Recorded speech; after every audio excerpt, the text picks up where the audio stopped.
Right.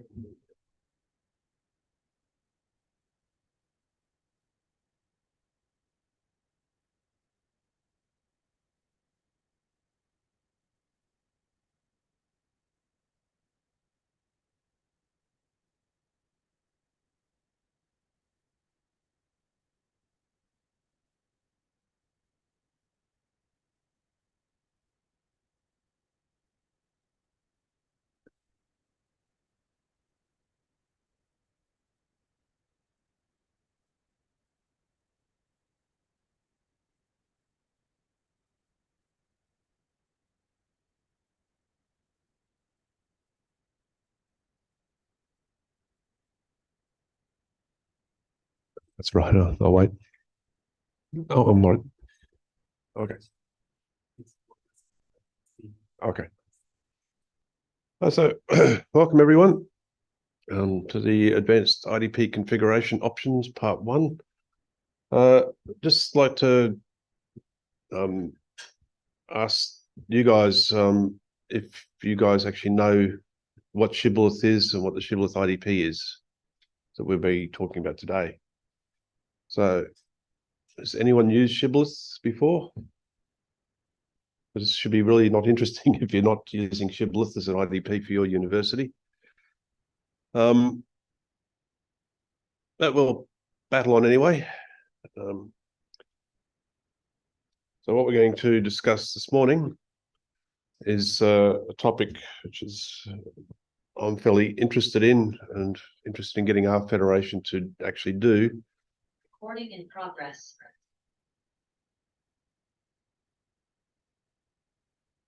Is a topic about metadata-driven configuration. So federation identity federations are actually based on the metadata of the IDPs and the service providers that are provided to them. And you can use that metadata to, particularly the service providers metadata, to force the IDP to do various things that will make it easier to manage and maintain those IDPs. One of the goals that I have for our federation is to have minimal changes to our identity provider fleet. So we have around 50 identity providers, and if we had to change each and every one of them for every new service that we added to the federation, we'd be endlessly doing that. We don't want to do that. We want to be able to have these IDPs to be able to respond to whatever the service provider's needs are and to signal those needs through the metadata. So the first topic will be about how to why we want to do that and what sort of savings and benefits you can get out of that. I will actually provide more detail after the event about how to configure the IDP, more for the technical folk who aren't here today, but make this information a bit more widely available. Next, we'll have a quick look at advanced logging for your federation. What sort of things you'd actually like to capture in your logs, why you actually want to capture logs, and what you can do with them. And finally, we'll have a very quick look at using the error URL to improve usability. So when an error occurs in the software somewhere, or some event occurs, how do you express that error in a way that's user-friendly for the user so they don't get confused, they don't see some generic or Java dump or some sort of crap that is not really appropriate for users. So we want to be able to make errors user-friendly so that users don't get confused or lost, and they can then know how to progress to getting that error resolved. So let's jump into this one. We have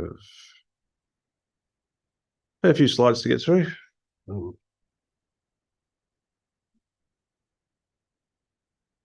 So metadata-driven configuration. In your federations, you'll find there's a small number of service providers that are configured relatively badly. And they're very unwilling to correct their setups or their configurations to make it easier for identity providers to work with them.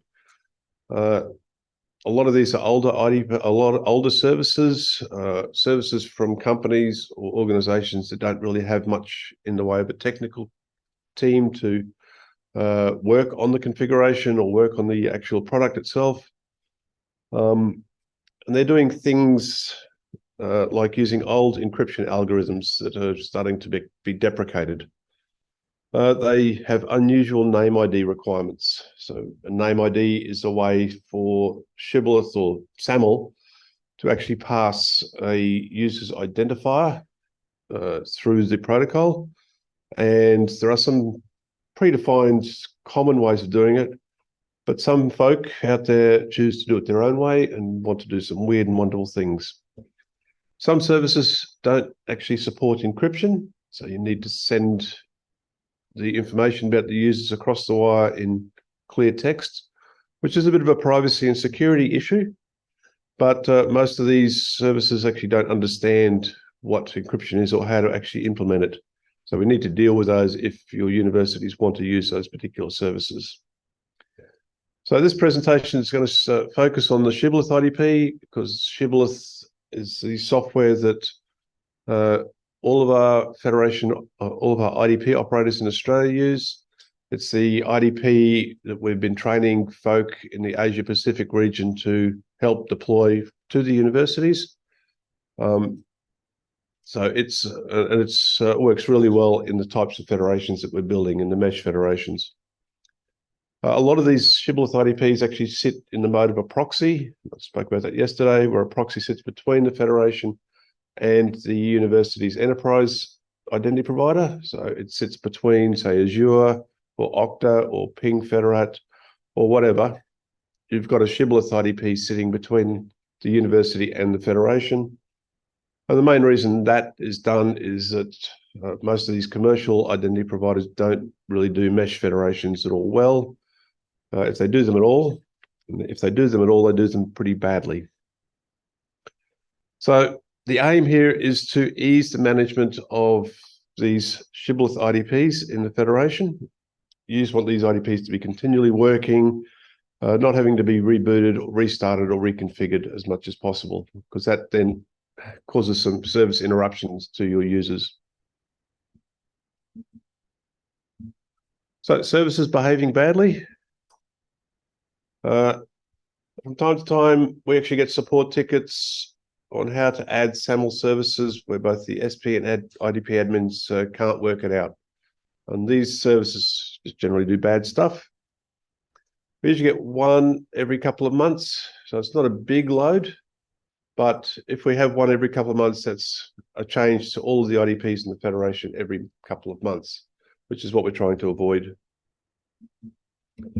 They're usually software as a service type services, so they're cloud-based services, or they're connected to third-party single sign-on solutions, things connected to things like Orange or Okta or even Azure want to sort of present their services to the federation, and they have difficulty actually connecting to our mesh-flavored federation. And they generally claim that they do SAML in some way, shape, or form. That's mostly true, but they do SAML their own way. Because the SAML standard is such a broad standard, there are many ways to implement it. And being broad, a lot of folk actually don't implement all parts of the standard. And that's something we've got to deal with, because universities want to access these services, want to have the researchers, staff and student use these services. So we, sitting in the middle, have to work out ways to actually get these services to work within our identity federations, but to do it in a simple and seamless sort of way. Some also have strange attribute requirements, or as I said, strange name ID requirements, which again would require some specific configuration to make them work. And again, as I mentioned, they don't accept encrypted assertions. And there's a whole bunch of other stuff that they do badly, which you'll find out as you go along, as you deploy these things. So SaaS services say they do SAML. Universities may have some sort of procurement requirement that services that they use have the ability to do SAML authentication. And most of these SaaS services says, yes, we can do that. We've got a SAML option. They'll generally charge more for that particular option and call it their enterprise solution, because they're actually connecting into the enterprise systems to make the service available with a single sign-on for all of their users in the university. Most of these services will be point-to-point SAML. So there'll be a service provider, and it only knows how to talk to a single identity provider. It can't connect to a federation of IDPs. It just doesn't know how. It doesn't know how to do discovery. It's just set up for point-to-point. So the SaaS services that do SAML, they'll ask for the IDP's metadata. And this is generally an indication that they can't consume federation metadata. So we have processes in place to generate federation metadata, which is just a big blob of metadata for IDPs and SPs. Most of these SaaS type services want you to configure up a single IDP to talk to.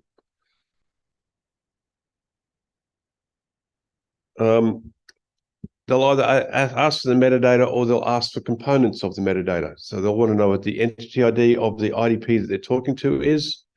They'll want to know the SAML SSO endpoints that they can then send off requests to. And if you're lucky, they'll actually ask for a signing certificate so they can verify the signature on the response they get back from the IDP. They generally won't provide a encryption certificate. So what they provide in return, some of them will provide the metadata for their service, which is really good. It makes life a little bit easier, but you'd be really lucky to get that. Sometimes they'll just provide you with their entity ID, their list of attributes they require, and that list can be strange and wonderful.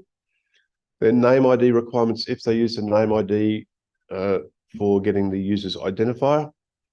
And if you're lucky, you'll get an encryption certificate from them so that the identity provider can encrypt the response back to the service provider. As I said earlier, many of these service providers don't do encryption, which is not good, but that's the way they roll. So this adds work for the IDP admins. So every IDP that wants to connect to one of these services will have to do some work on their IDP to actually add that service to the set of services that are available from that IDP.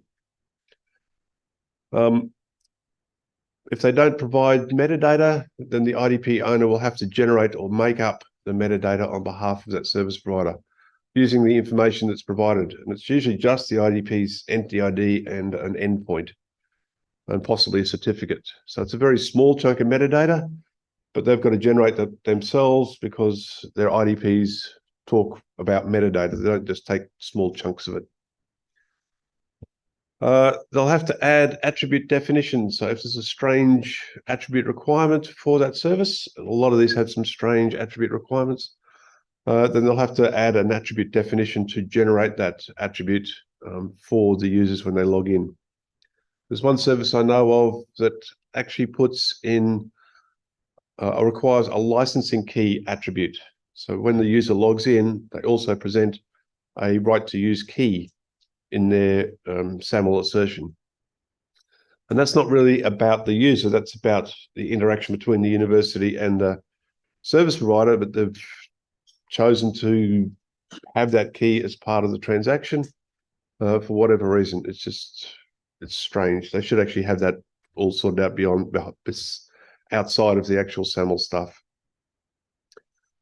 You may have to have a special name ID definition defined in your configuration so that whatever requirements they have can be met, and they're usually non-standard. You'll have to create a specific attribute filter. So when the IDP generates attributes, it generates everything, and you'll need to specifically filter out everything except for what they require. and that can be difficult if they don't tell you what attributes they want when you first start.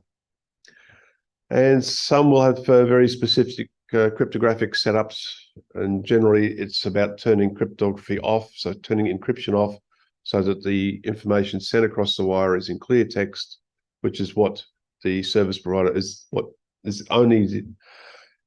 service provider expects and will only accept. It won't accept encrypted assertions.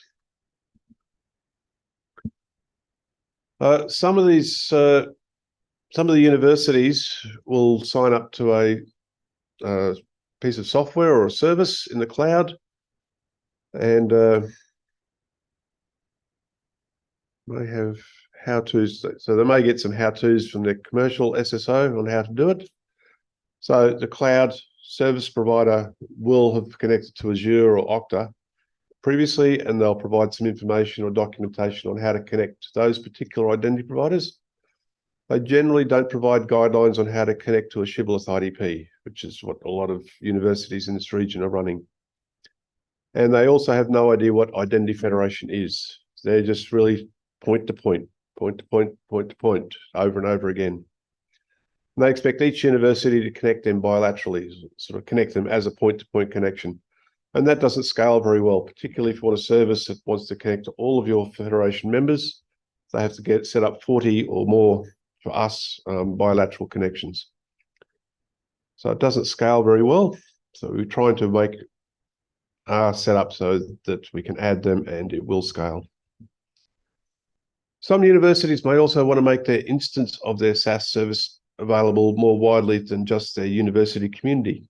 So they want to make it a truly federated service that they can share amongst their researchers and collaborators beyond the university boundaries.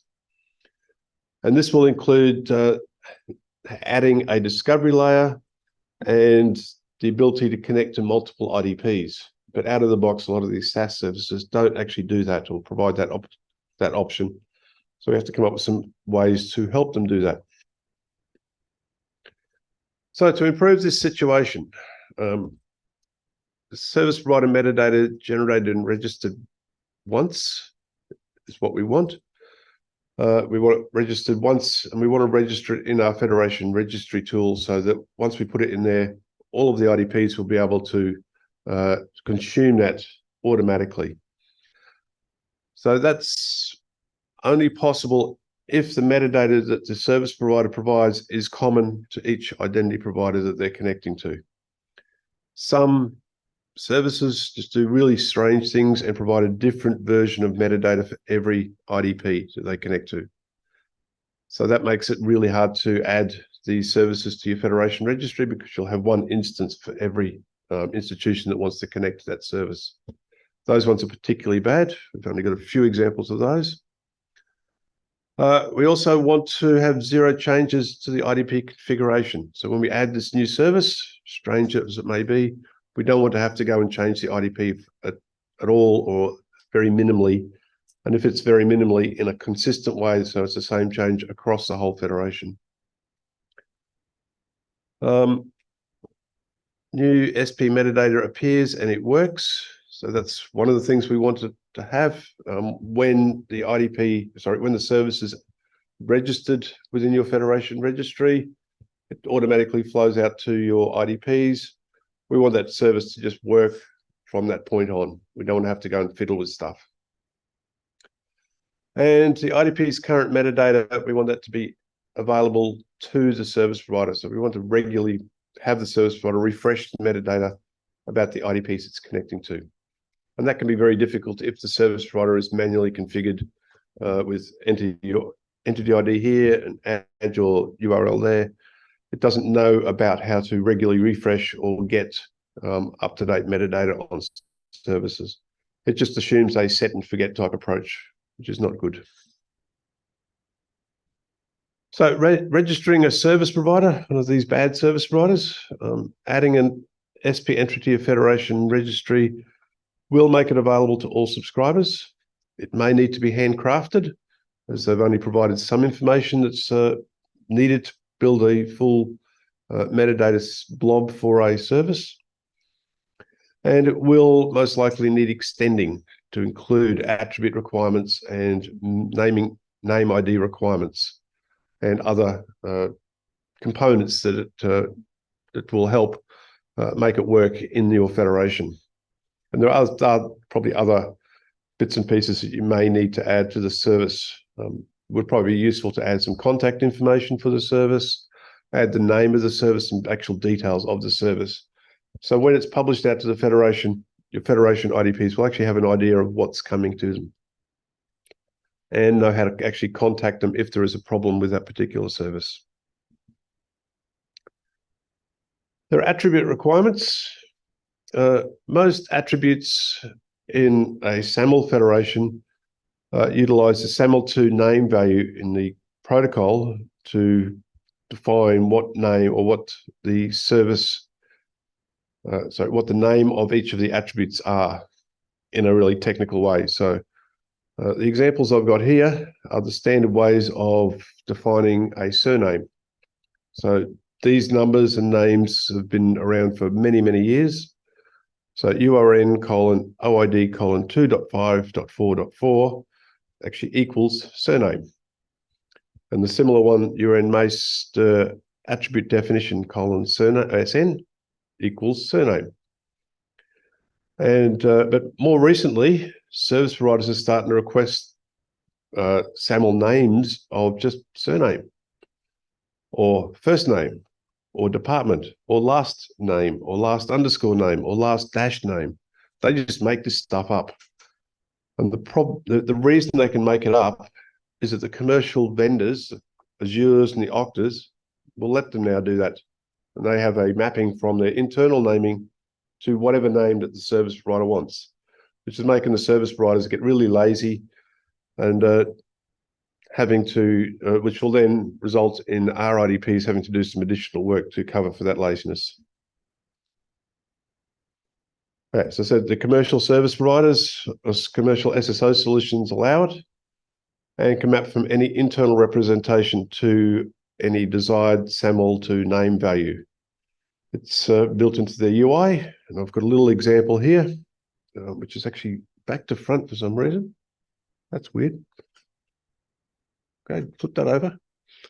But it's basically saying that what have we got? The SAML account. I wonder if I can unflip that.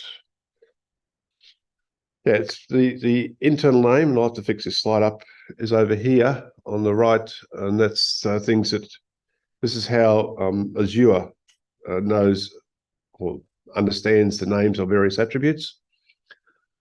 So we got surname, email, what's that, given name.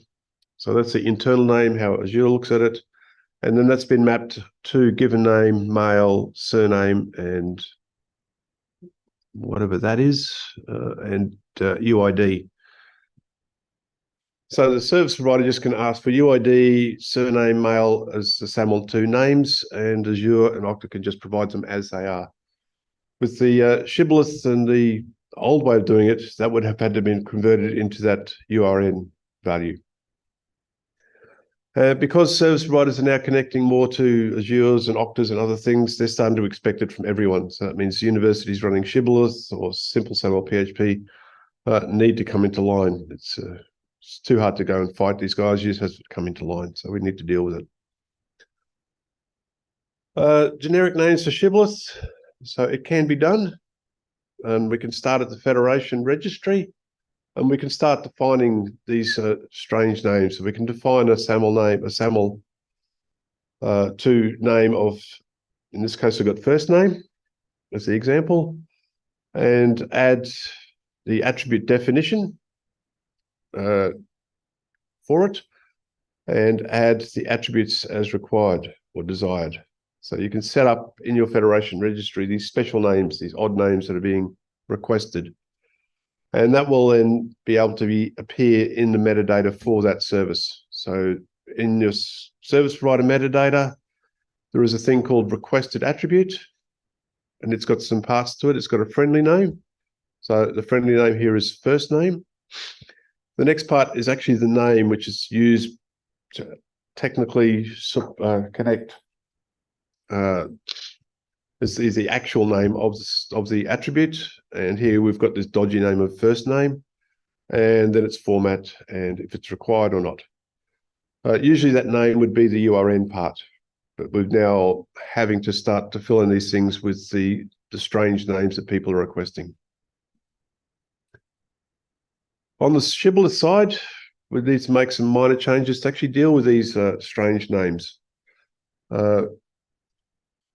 So minor changes are only required to IDPs whenever a new federation attribute is added. So if we start adding these strange attribute names at the federation level, then we only have to make changes once across the whole federation to support those new attributes. We're doing that at the moment with a couple of new attributes we're actually defining in our federation, but that requires that each service, each IDP needs to have an additional attribute resolver, a thing that actually generates the values for those attributes. Specific attribute filters that are added to our metadata-based attribute filtering. So we've got a special filter that says, if the metadata says this service wants this particular attribute, then let it have it because it's in the metadata. We need to extend that to add these new attributes. And it's going to be the metadata that tells the IDP what attributes to release. So we're not actually configuring each service into each IDP. We're putting the attribute requirements in the metadata and letting the IDP work it out. So that's the first really metadata-driven configuration that we're doing. Metadata says what attributes it wants. IDP is configured to say, here are the attributes. I'll let those go because they're in the metadata. We don't have to add specific rules for each service. The special name ID requirements, the name ID format can be requested in metadata, and there's already a number of standard ways of doing that. I've got a couple of examples of transient and email. So the transient is just a unique identifier that is set up just for the session of the between the service and the IDP. It changes if if a user logs into a different service, but it just is a way for the service to know that when they log in, when they're talking back to the IDP, it's still the same person that's logged in, but there's actually no detail about the person in the transient one. An older format is the email address, so a service can request the email address. So this is great. These specifications have been around forever, and they have specific ways that they can be set up. But some service providers will require specific values to be provided.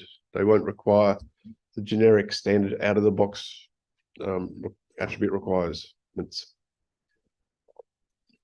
So one of the examples that we've seen fairly regularly is that the service provider wants a persistent ID, and that's going to be the same value sent every time that the user logs into that service. And that's generally just a string or a token.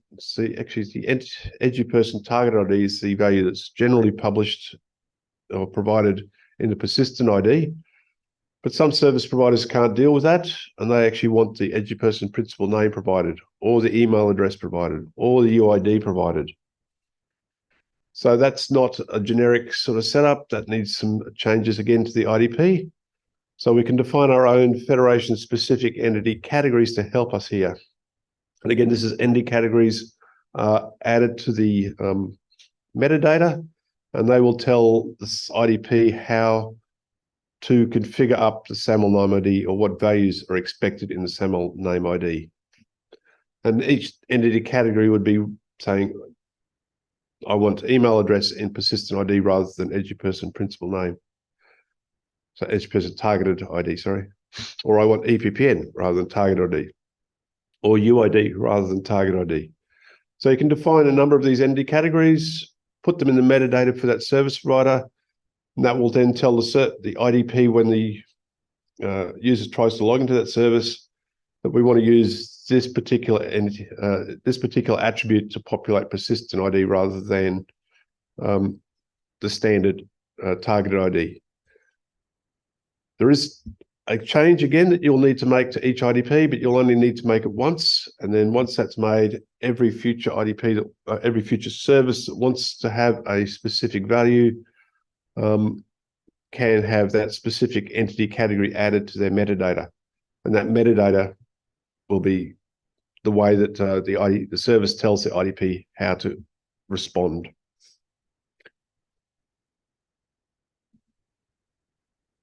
So encryption stuff, services that don't, providers that don't accept encrypted auth and responses, that they don't do the latest encryption standards. GCM is the latest standard that's been pushed out by federations. CBC was the previous encryption standard. It's now being sort of deprecated for GCM. And the newer versions of Shibboleth by default will work with GCM and ignore things that are the older standard. And that's, again, an improvement in security. Some have specific encryption and signing requirements, and some want all responses signed, and some want to regularly refresh their SAML certificates in the metadata, which is also painful. So the service providers that don't accept encrypted auth and responses. For Shibboleth IDPs, the default is to encrypt all responses. So whenever whenever a user hits a service, auth and request goes across, and the first thing the IDP will do will be to look for the encryption certificate in the metadata for that IDP. If it can't find one, it will throw an error, and the user will be stuck with a strange error saying that the security of this service is not up to standard because there's no encryption certificate. So the encryption certificates are there for the user's security and privacy, but as I said, some services don't actually provide that, so that we can't do anything with that, apart from configure the IDP to not do encryption for that particular service. So we require the SP to provide an encrypted key or in their metadata is the preferred way to do it. And some federations actually force service providers to put encryption keys in, even though they can't deal with the encrypted response.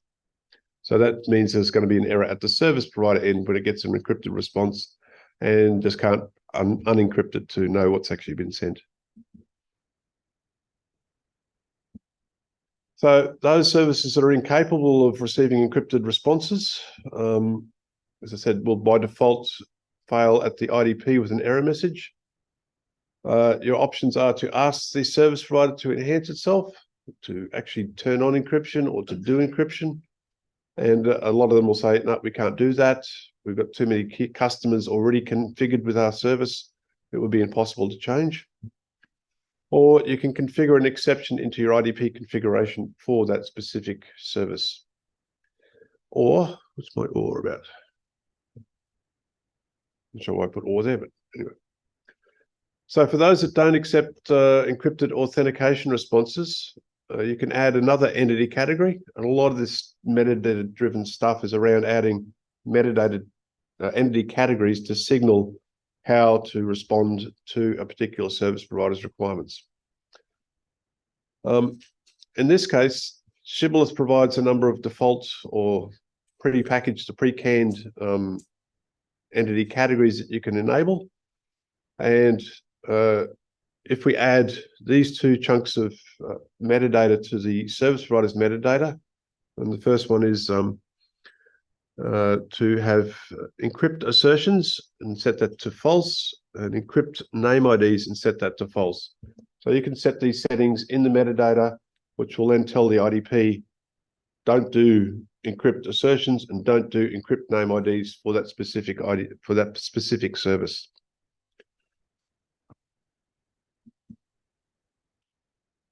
The additional metadata is the first step. So you add that entity category, so don't do encryption for the response. But you also need to, again, make a minor modification to your IDPs to accept these special entity categories. And again, it's a once-off change to your IDP. you make this once-off change, then any future service that has that requirement can be configured in the metadata to have the IDP respond appropriately without encryption. Again, and moving the configuration options out of the actual shibboleth IDP into the metadata so that the metadata is actually driving how the IDP responds to those requests. So enabling this, there's a whole section on the shibboleth configuration pages about how to enable and the metadata-driven configuration, and it provides some really good examples of things that you can actually do, turn on and turn off with your metadata-driven configuration, all by just setting some entity categories on the metadata of the service provider. So it's lots of good examples and good options that you can manipulate via your metadata. So resolving issues, using the metadata-driven configuration will allow you to solve many issues presented by poorly deployed service providers. But not all problems can be solved in this way. But if we can get 90% of this problem solved, we've reduced the management of each of the IDPs. We've reduced the number of times those IDPs need to be rebooted, reconfigured, tested, taken through your change management process to get this to happen. We have all that configuration stuff happening outside, so it means it's less work for the IDP admins. But as it says, it's not all. So what else have we got? Service providers that use signed certificates. And these are painful because they come back every year and they say, we now have a new signed certificate for our SAML metadata, and we need you to go through a certificate renewal process for that particular service. And they have many customers that they're connected their services to. And so we need to be in the loop to make sure that the coordination of that certificate change is done appropriately. Otherwise, the service will stop working. Users will be upset that they can't use the service, and the service provider will be upset that their users can't use the service.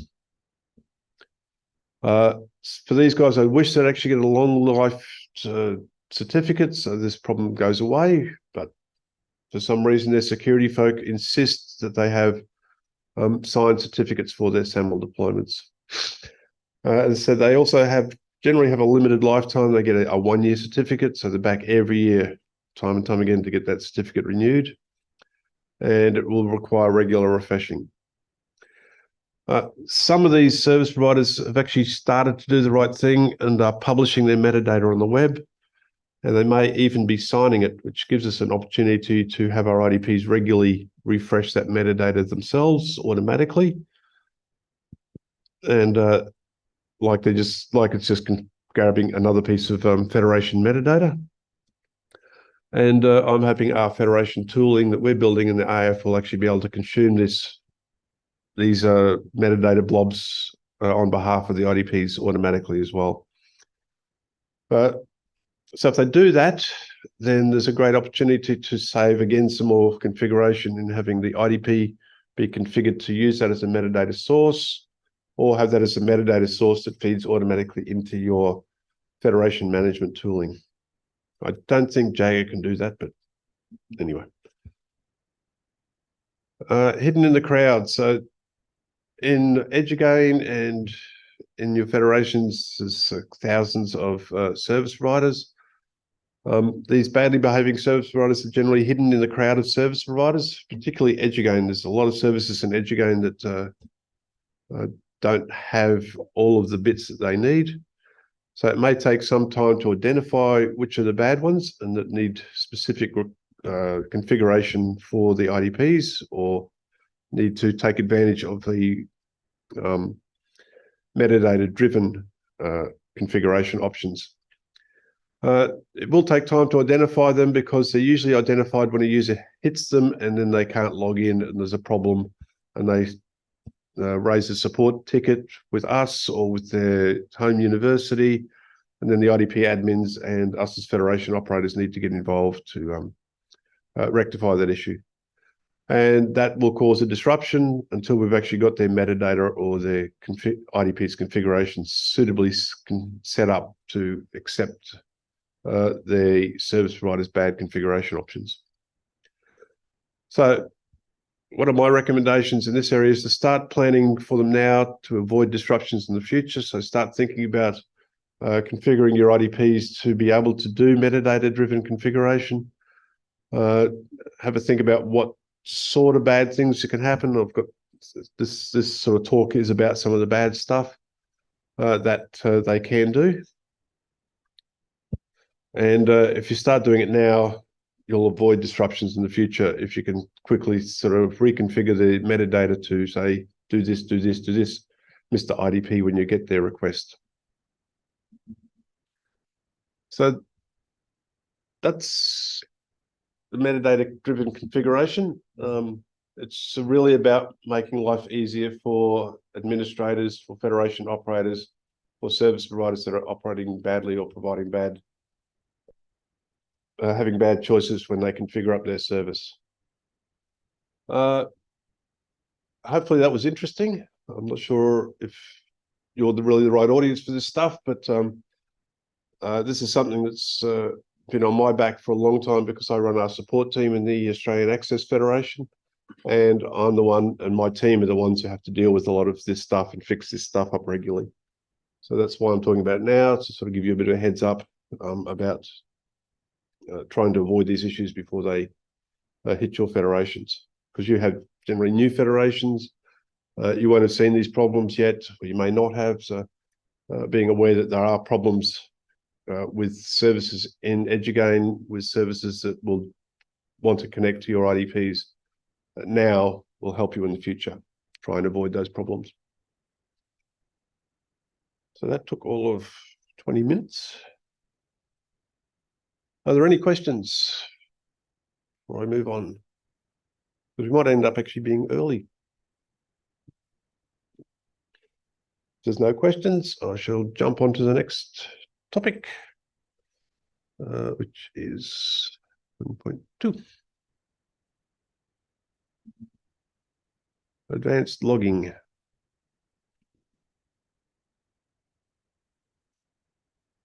So advanced logging, what's that all about? Investigate some of the logging capabilities of your IDPs and how you can use them to your advantage.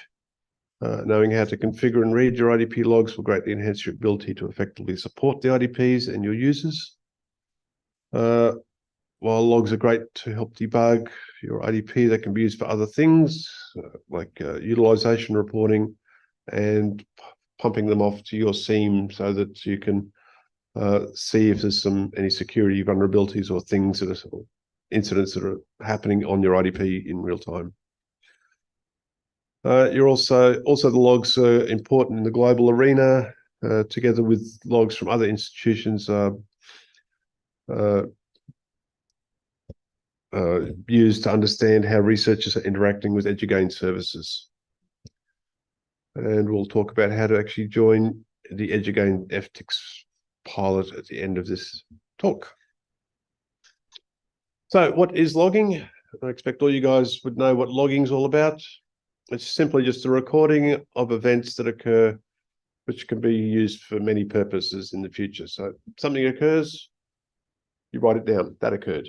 Something else occurred, write it down. And then you have all this log, all this history of what's actually occurred with your IDP. If you don't enable logging, you'll never know what happened in the past, so you won't be able to fix it. It'll be very difficult to debug if you haven't got the logging happening to know what happened when an incident occurred. So some of the benefits that we've found for logging is in resolving issues. When errors occur, it's really useful to know what actually happened at the time of the error, what the actual error was, what values or attributes were being provided when the error occurred or not being provided when the error occurred. It's also useful for identifying security events. So if something bad happens security-wise, you've got logging happening, you can actually see in those logs when a particular attack or security vulnerability started occurring. And it also helps you to detect configuration issues, particularly when you're setting up a new IDP or a service. In fact, given the complexity of them, there can be issues when you set them up. Going through your logs will help you detect some of those configuration issues. And it also helps you understand the utilization of the IDP. So who's logging into what services is very useful information for the business. And using those logs to then feed into a reporting system or into a business intelligence system to understand the value that your users are making out of your Federation connections is vitally important to keeping the Federation going, because your universities are seeing good value, good usage out of your Federation, and you can say, here's the report to say we had 20,000 logins last month to 2,000 different services. Isn't that great? The Federation is doing a wonderful job. If you can't show them that information, well, they can't make decisions on, well, we'll keep using that service, we'll keep funding that service. They might just turn that service off if they can't see the benefits. So what to log? What sort of information should we be logging? So out of the box, a Shibboleth IDP will provide these 5 different types of logs. You get your process log, and this is really about what's happening internally to the IDP. It will tell you all the steps that are happening as the user progresses through the authentication workflow. By default, they're very informational, so very high level steps that are occurring, but you can ramp that up into more detailed stuff. There's the warning logs, and this is where all the errors are logged to. So errors are logged specifically to the warning log, but they also appear in the process log. So I use the warning log to actually find a timestamp when an error occurred, and then go to the process log, look for that timestamp, and then start searching into the log for that particular event to see what actually occurred. And the process log will provide you much more information about the error that occurred. The warning logs are also useful when you're setting up the configuration, because if you've got some configuration error, there'll be a big blob of stuff in the warning log. When you start your IDP, instead of having a very small or 0 warning log at the start, you'll get an enormous one with great big Java dumps and all sorts of stuff in there. So you can quickly see that you've got a configuration error. You can jump into that file, and it actually will tell you what configuration file is at error, and it will try to guess at what line of that configuration file is causing the issue. It's about 70% good. Sometimes it just doesn't know, and it will say randomly pick somewhere in the log, or it'll be right at the end of the log because it just got to the end and couldn't deal with that. The audit logs, this is auditing of when somebody logs in. So I log into a service. It will put in the audit log that I've logged in using this particular identity provider, connecting to this particular service, and here are the list of attributes that I provided when I logged in. We'll only provide the names of the attributes. It won't provide the values, but just the names are useful to know sometimes. And there's some other stuff that you can add to those audit logs. I think you can add the IP address that the user was coming from when they logged in. And there's a whole raft of other stuff. IP address is probably not as useful as it used to be. In the past, having knowledge of somebody's IP address would give you a rough idea of their location they're logging in from. So you can know if they're logging in from on campus or off campus or overseas. IP address ranges are all strange and wonderful now. They're all mixed up because of NATs and stuff. So they're not as useful, but they will give you a fairly rough indication of where your users are coming from, particularly on campus versus off campus. Consent audit logs. This is just about when I consent to the release of some information that is logged in an audit. So I logged in that service. I consented to release this set of attributes. That consent is recorded that actually happened at that particular time. So if there is some issue about the release of my attributes, we can go back to the consent logs and say, well, you clicked the yes button to that set of attribute releases. And the FTIX logs, this is a new addition or a newish addition to the logging, and the FTIX logs are in the same format as the Eduroam FTIX logs. So whatever you've got your Eduroam FTIX logs being pumped off to, you can have a similar thing, and these are really useful for providing out to reporting systems. The information in those logs is anonymized. It's very simple. It's just basically the anonymous identifier for the user and the service they've logged into and the identity provider they logged into and the time that they logged in. It's a very simple log. I think it might have the IP address, but I'm not sure. But that can be used to generate some fairly generic reporting information. The logging levels, as I said, generally the IDPs log at an informational level, so there's not much detail, but it's generally sufficient when the IDP is running normally. If you turn up the logging to debug mode, particularly on a production IDP, you will get some performance issues because as it's writing all these logs, it's spending time writing logs rather than doing authentication responses. And in debug, in some particular instances, there's a lot of debugging that can occur. So system performance will be reduced and it can potentially fill your file system. And I've seen a few IDPs crash because they've got debug logging turned on to debug everything. And within an hour or two, the file system's full and the system just goes, I can't write any more logs, or it's on some file system that's essential. So you need to go and clean up that file system. So the thing here is don't turn on debugging unless you actually need to. And when you finish debugging and know what the problem is or resolve the issue, then turn it back to info so you're not sort of flooding your file system with stuff.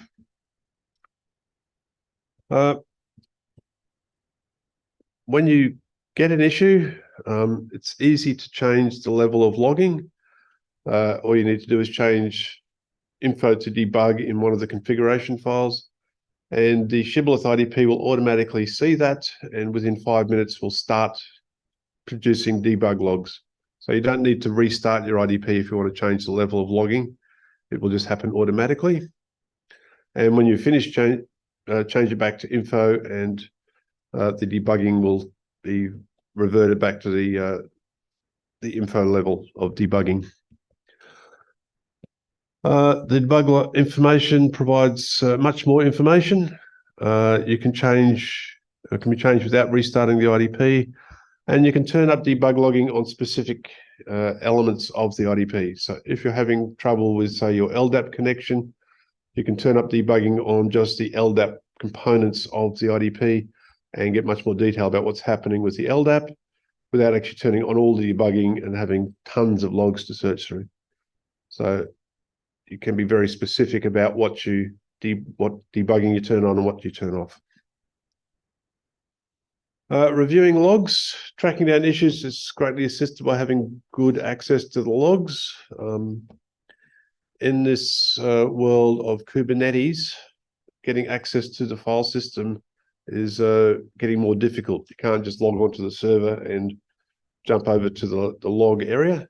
You need to actually get within inside of the Kubernetes pod, whatever it is, to find the logs. Or you need some way of getting those logs exported out to a file system that's accessible.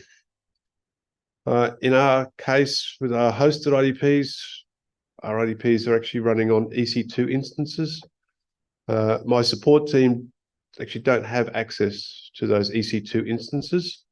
So our developers, and these instances run in Amazon cloud, they've provided us a service where they actually export all the IDP logs to an AWS logging system.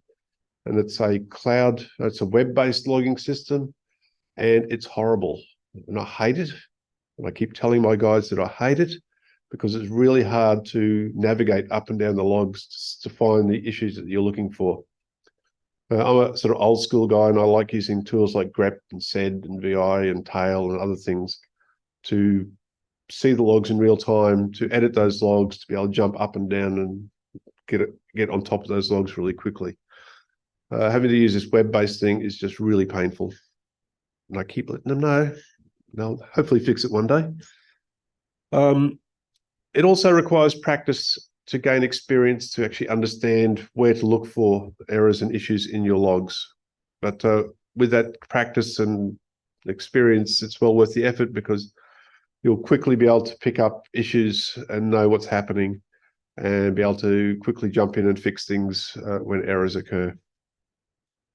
But it takes time to actually understand what's being presented in those logs. Logging for reporting. From your management team, you'll get questions like, what services are people using? What are popular services? How many users are using a service or the Federation? What are the most popular services this month, this year? These are questions we regularly get asked. We provide an annual report, and our board like to see what are the top 10 services in the Federation. If you're not logging and reporting and keeping that information, there's no way you can tell them, apart from, oh, I think that one's pretty popular and that one, that's pretty good. But unless you have that information recorded, it's impossible to know or to answer some of these questions. Problem with this is every time you answer some of these questions, they come up with more questions and more detail. And they want to dig deeper into the information that's available in these logs, which is good, but it then takes time to actually generate and provide that information. Let's go back. So we've been logging our IDP's usages for some time now. In a consistent way, we actually drag them off our IDPs, put them into a database, and have the ability to generate graphs and usage stuff using some AWS tools again. And that's great, but we are actually looking at bringing in some sort of data analyst to go over those logs and better understand what's being used, or what can be presented from these logs, what information they can delve into, and provide meaningful business intelligence type information to the business to help us grow and make sure that we're providing a great service. So your audit logs, your FTIX logs here will help. Details of each successful login are recorded. As I said earlier, the audit logs are much more detailed and can include lists of attributes that are released and the type of authentication that has actually occurred when the user logged in. So yesterday we talked about multi-factor authentication. With these logs, we can actually see if a multi-factor authentication occurred or a standard authentication occurred. Well, not occurred, but was requested by the IDP. Sorry, requested by the service provider. So if we start seeing more service providers using the Refeds multi-factor authentication framework, we will start to see more log audit event logs with that type of authentication being responded to. And that's a good thing. We can actually say, well, the Federation is now using more of the multi-factor authentication signaling, and we can see that in our logs. So we can actually see it tick up over time as we get services to implement that. And that's good, because if we have a program today that we say we want to roll out multi-factor signaling, how do we actually know that we've been successful in getting any number of services done? Or we can come back and have a look at these logs or these reports that say, well, last month, we had 5 people log in to services that required multi-factor authentication. This month, that's doubled to 10. Next month, it's quadrupled to 40 or 50 or whatever, because we're having more services actually take up this option. The FTIX logs, they're more limited, and they're the same format as the FTIX logs for Eduroam. So there's people who've already done stuff to process those logs. There's tools out there already to deal with FTIX logs. And you can set them up so they're anonymous. So the user's privacy is maintained through any logs that are collected about the usage of the Federation. Processing these logs. It's simple to process these logs to answer questions about your utilization, but you need to get access to them. You need to know where they're held and to be able to collect them and deal with them on a regular basis, or process them regularly. They will be lost if they're not collected. Again, file systems filling up is not a good thing. So most of these logs have a lifetime and will be deleted after 90 days. You can reconfigure that to be longer, a year or 2 years, but you really don't want them sitting on your IDP service.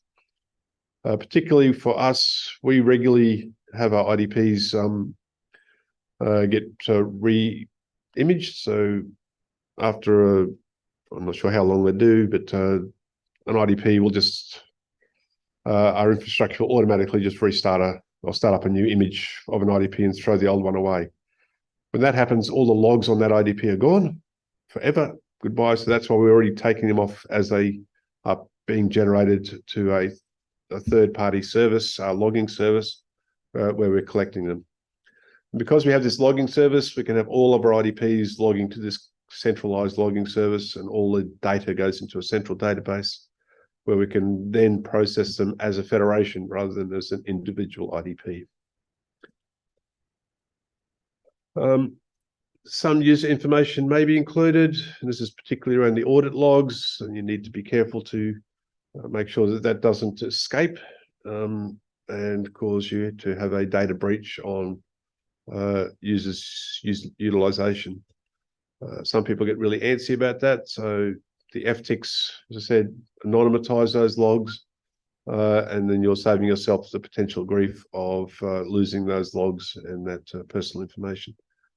It's not much, but it can be enough to help the bad guys know that this person, so there's a very specific service that only a few people are logging into. It gets easier to work out who those people are if there's only a few of them using it, and you know where they're coming from. So here you really need to move the logs to some sort of logging server and then use that logging server for processing. Processing the audit logs, do this if you want more detail of your users' activities, as they will include, they can include much more information, including the user's ID. And again, you need to be careful not to expose this user details to the outside world. This can be really powerful for when you have issues of somebody trying to download the whole of the content of some particular publisher's content. We've seen this a number of times where universities come to us and said, how do we know what user was trying to download the content of Elsevier so they could take it, send it off to China or to India or to wherever. And having these audit logs, the user's username is actually in that log, so you can actually see that user logged into Elsevier 2,000 times yesterday. That's a bit odd. So we should actually go and check out that user and ask him why he or her is, or he or she is doing that, and or actually just terminate their account until they come in and say why. FTICs logs, they're less detail, but they do, but users' identity can be anonymized and shared. For example, the EduGain FTIC statistics page. Let's jump over to that and have a look. So the FTIC statistics page, this is an EduGain initiative, and here they're just trying to gather up all the logging information from all of the IDPs globally. They've got a process on how to join. So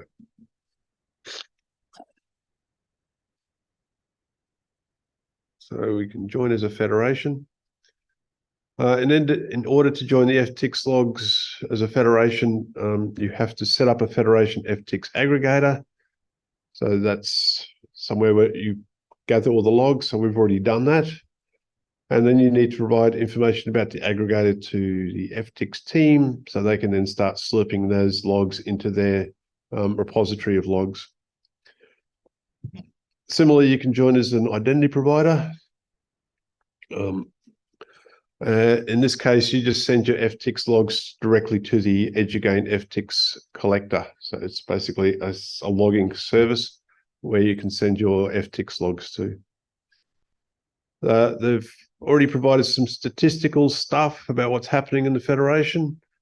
So they've got some nice graphs, and this is the number of authentications from the connected IDPs to the service that occurred in the last 24 hours.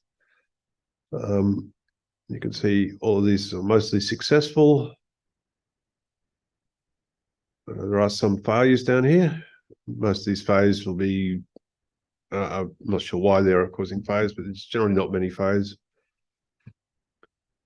Number of FTX entities seen. So there's not many federations that have actually joined to the FTX logging service yet, and I'm trying to encourage federations to join this so we can actually get a global view of what's used in the federation. But here we can see how many federations are actually, how many service providers are being used. This is the number of identity providers that are sending logs. So we've only got 73. That's a very small number compared to the 4,000 or 5,000 that are actually in Edugain. So we really need to work on getting our federation operators to start pushing this information out there.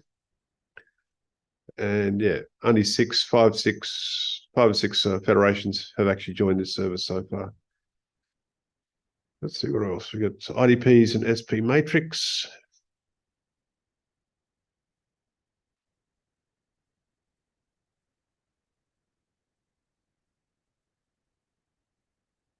So here we've got, I think that's your IDPs down the side here. And these are the services that they're accessing. So there's a bit of a matrix on the more green that you are, the more people that are actually using that particular service.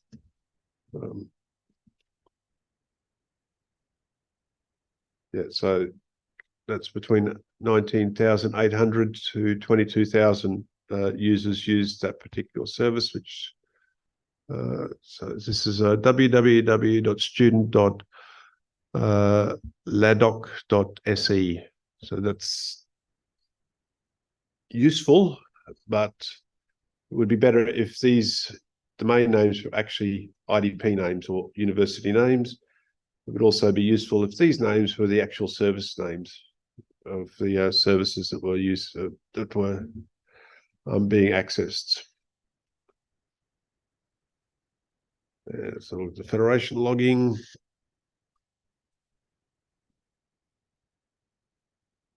So we've got SWAMED, which has got the most authentications happening. Let's see, for the EduHR, we have Sapphire, which is, I think, South African Federation. CZ is Czechoslovakia, which has got a new name now. And Yetkim, which I have no idea what that one is. So again, they're just very generic names. We need to have better naming on these reports to make them useful for a business thing. But they're trying, and it's been useful to see that there is a lot of utilization of the federation just from 6 federations. Building your own reporting service, and we're partway through building our own AF reporting service. Needs to collect the logs from all of your IDPs in the federation. At the moment, we're only collecting about 60% of our IDPs. We need to make better effort to collect the rest. You need to map your entity IDs of your IDPs and SPs to the real names of the services. So as we saw in that report, there was no real names, there was no university names, there was no service provider names, it's just DNS addresses. And the management folk just won't accept that. They want to know that University of New South Wales accessed the cloud store service, and there were 7,000 accesses last month. That's much more useful for them. Use a tool to produce the required graphs. I've used Elasticsearch in the past. It produces some reasonably good graphs. The Edugain reporting FTX thing uses Elasticsearch. It's an open source tool, so it's a free to use thing. You need to have a lot of compute and disk to support it, but it's a fairly easy tool to use. We're actually using an Amazon tool for our reporting, so that has its own benefits, and it's not the greatest tool in the world, though. You need to also determine how to publish this stuff. Once you have your logging, how do you publish it out to your subscribers?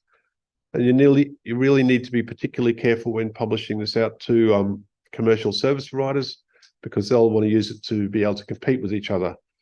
Look, we're doing so much better with this university with our service than you. They'll use it in their advertising, their marketing, their stuff. They'll use it to any advantage they can get. So you need to be careful about how you publish this stuff out.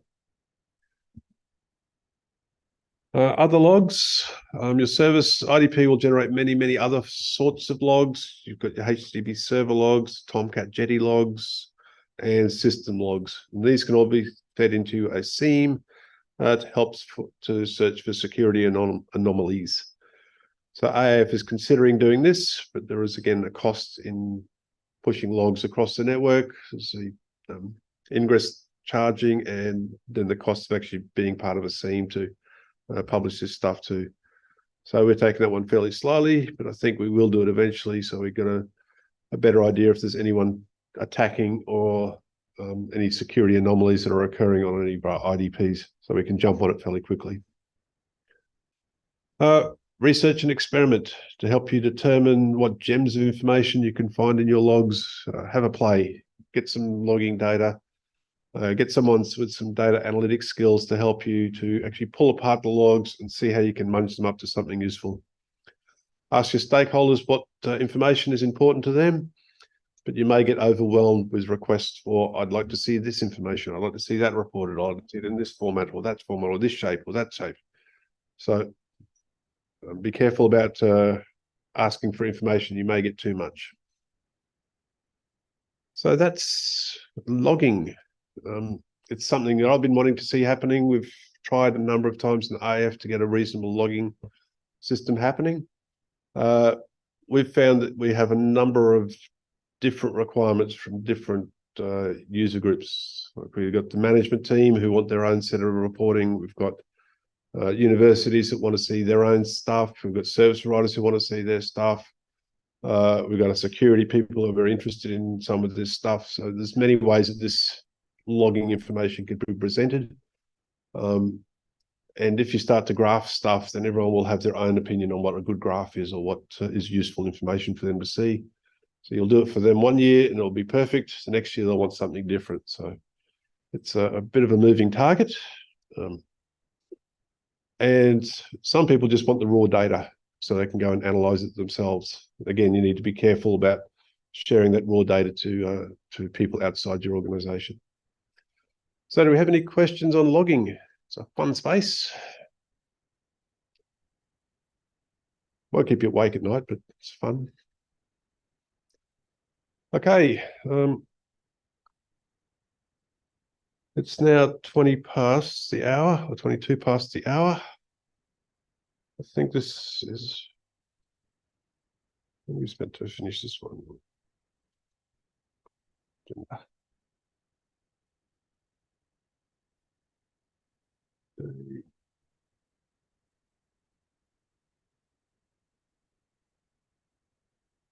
So 10:30 is a tea break. I'm thinking to finish this up early and then just push the next presentation, which is about, what is it about? Look.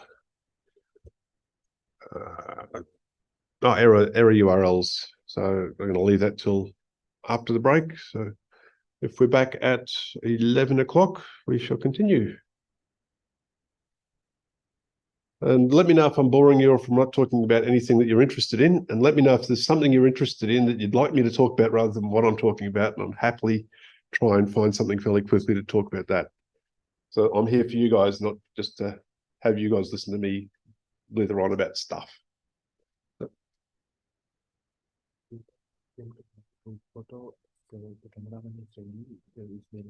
Okay, we're after another group photo. Where we want to do that today. Okay, so we get it, all of us come up and we have another quick group photo in front of the camera with our friends from overseas or